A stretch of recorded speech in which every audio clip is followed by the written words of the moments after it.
have to be proactive about their health. So the first and foremost thing we need to do is be aware of it.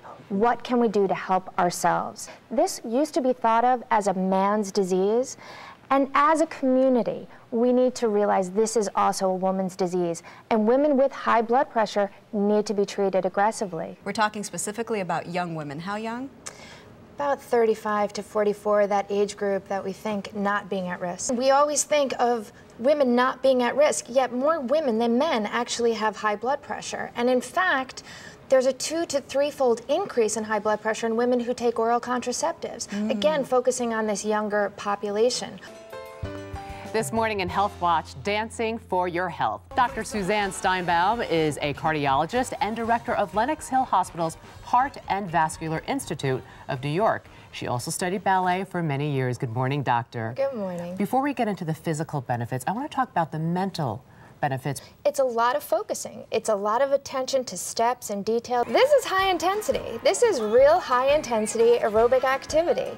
She's burning tons of calories right now. She is strengthening and exercising her heart. I'm Lisa Birnbach for Howdini. Dark chocolate is health food. Really. It's good for your heart, and that's not all. The cocoa bean is something that actually is good for our heart. Red wine has the same sort of antioxidant property in it. 1 to 2 glasses of red wine is actually helpful for you because, again, of those antioxidants. For decades, doctors have debated whether coffee drinkers have been helping or hurting their health. There was a lower incidence of heart disease, particularly in the women. With antioxidants, it's possible for us to prevent plaque formation, and plaque in the arteries, that's what leads to heart disease, and that's what leads to heart attacks. Women that are sleeping 9 hours, interestingly, tend to have other risk factors for heart disease. They tend to be obese, have high blood pressure, they're not physically active. I think that when we separate sleep and say this is not an important part of people's lives and their health, it's a mistake.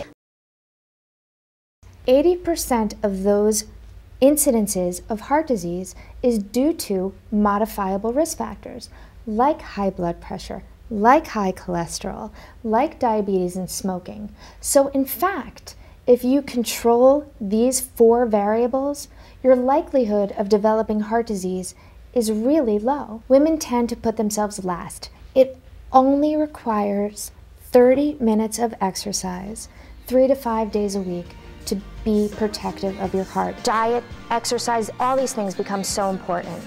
Be proactive. Take care of yourself. We do so much. We buy makeup, we get our hair done. Take care of yourself. The take-home message here is this is a lifestyle issue. And the good news, it's empowering because it's in your hands and you can actually do something to change the outcome of what you might develop.